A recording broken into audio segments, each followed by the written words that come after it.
I've left Casablanca and begun the 3-hour drive to Marrakesh, one of the real tourist gems of Morocco.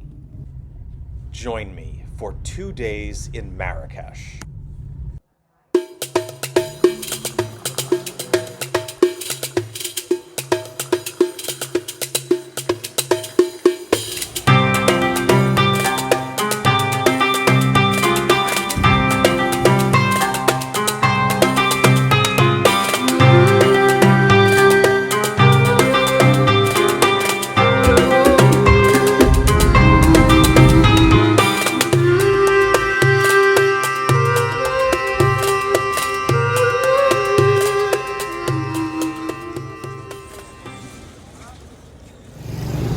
I'm walking here in the Medina of Marrakesh. The Medina is the old walled city, and because places like this were designed before the automobile, it can often be a tight squeeze with these cars and motorcycles going by.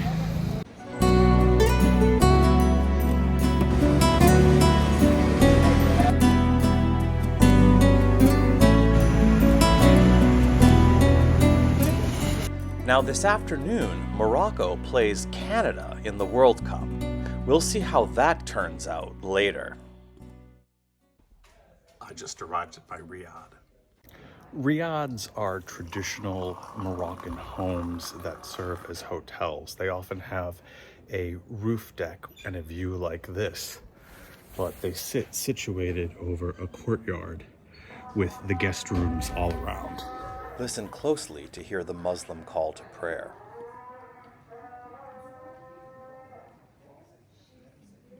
Riad guest houses are humbler takes on the most elaborate homes and palaces of Marrakesh. Let's take a look at 3. We're here visiting the Secret Garden. It's a traditional Riad-style home here in the Medina of Marrakesh. Most of the old-fashioned homes are built around courtyards like this. This is one of the more fancy ones with a very elaborate garden and building structure.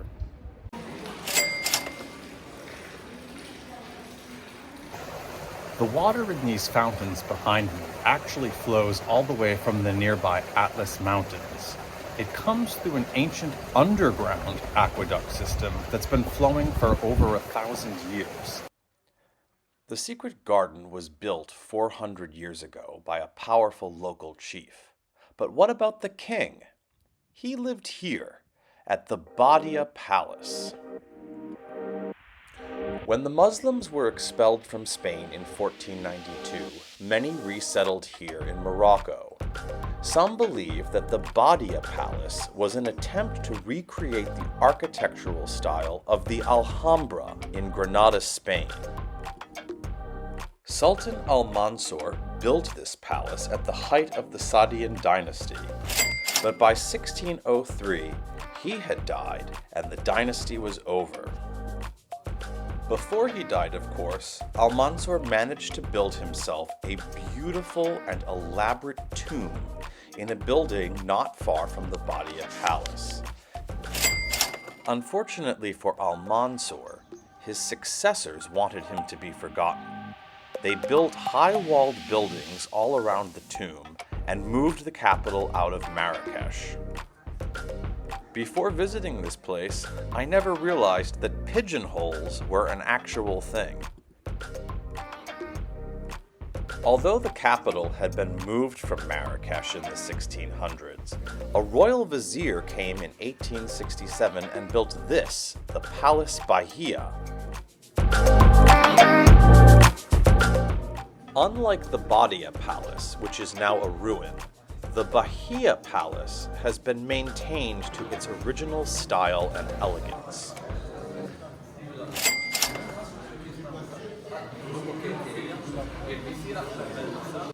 The Bahia Palace is an exemplary model of the Moroccan and Islamic architectural styles. You'll find mosaics, fountains, and complex geometric patterns abound throughout the palace.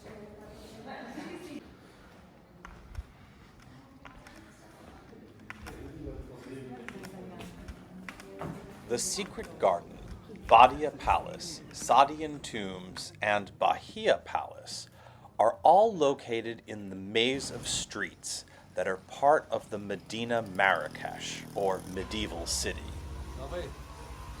There's a different pace of life inside here. The medieval city opens up at its center to a large square, the Djemma El Fna. Outdoor produce markets set up at the gates of the city, as it's easier to truck produce into these locations.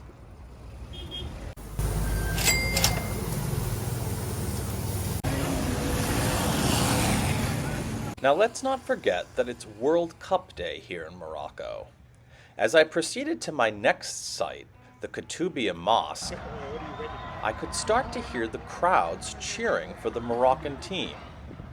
Should we go check out what's happening?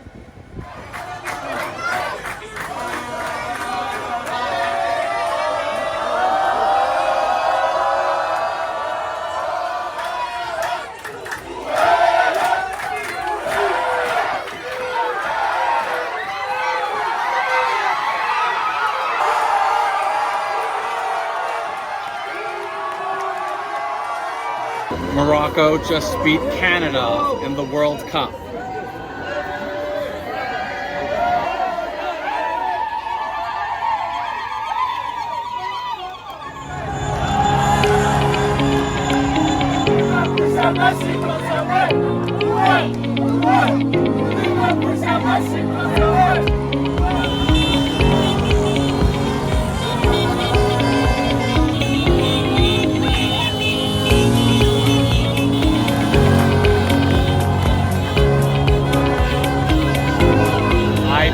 Haven't seen anything like this since Obama won the U.S. presidency in 2008.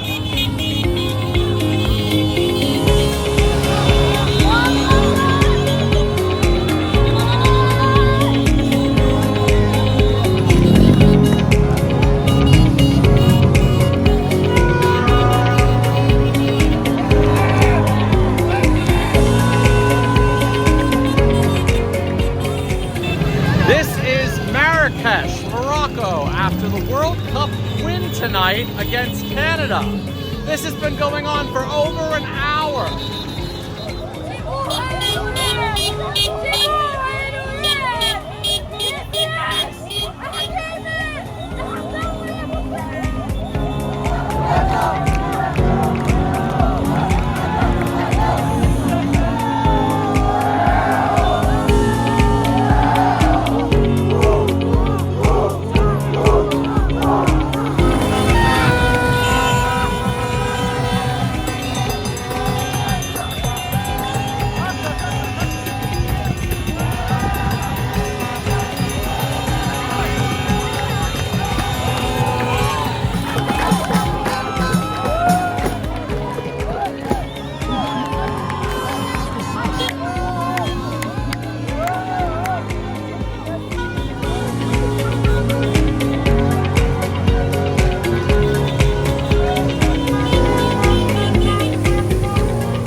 It's a new day in Marrakesh, and I'm waking up at my riad in the old city.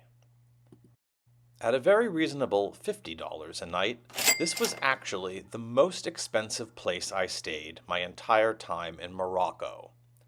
Every night included a breakfast. More on those in another episode.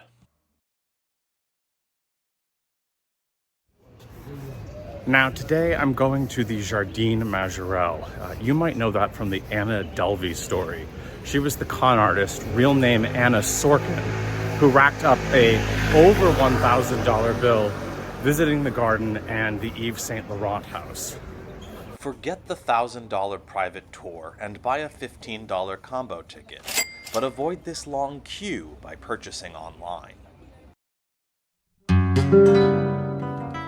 The Jardine Majorelle is a beautiful, traditional riad-style home and garden, built by the late Yves Saint Laurent and his lover, Pierre Berger. The garden epitomizes the style of the traditional Moroccan riad, with its beautiful fountains and lush tropical foliage. The Jardine Majorelle is located adjacent to a museum dedicated to the life and career of Yves Saint Laurent.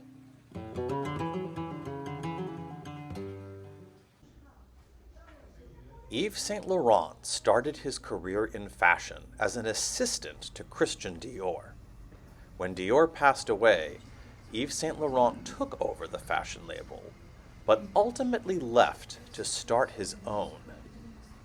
He was responsible for many innovations in women's wear during the 1960s, 70s, and 80s, particularly his suit for women, le smoking. He also designed a series of gowns dedicated to famous artists like Picasso, Matisse, and Mondrian. Now, excluding the car rental and airfare, I'm aiming to keep my daily expenses under $100. But today, there will be one exception. I'm on the grounds of the beautiful Al Mansour Hotel complex.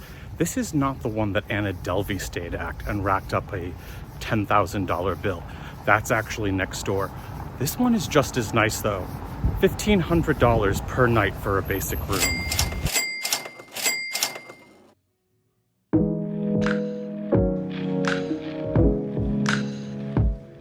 I'm definitely not here as a guest, but rather to enjoy the Al Mansour's famous afternoon tea. My brother and my mother had the great idea to send me here for my birthday. The afternoon tea includes all the favorites like finger sandwiches, scones, and elaborate spreads, and a tower of cakes and pastries like I've never seen. I've done teas all over the world, but this is truly the best. Adjacent to the tea room is a beautiful piano lounge and a bar, one of the most beautiful hotel bars I've ever seen. The hotel was fully decked out for the Christmas season and has a number of elegant restaurants to choose from. The grounds are also immaculate.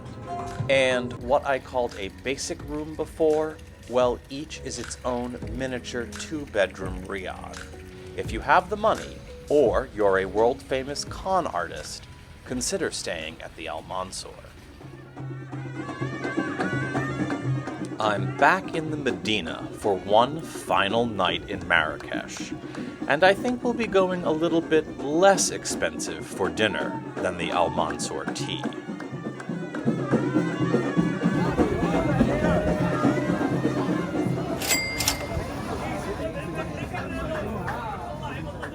That just about wraps it up for Marrakesh. But join me next time on episode 3 of Michael Hines in Morocco. We'll see the winding roads, canyons, and gorges of the Atlas Mountains. We'll visit where Hollywood meets the Arab world. And we'll enjoy a camel ride through the Sahara and stay in a desert tent encampment. See you next time.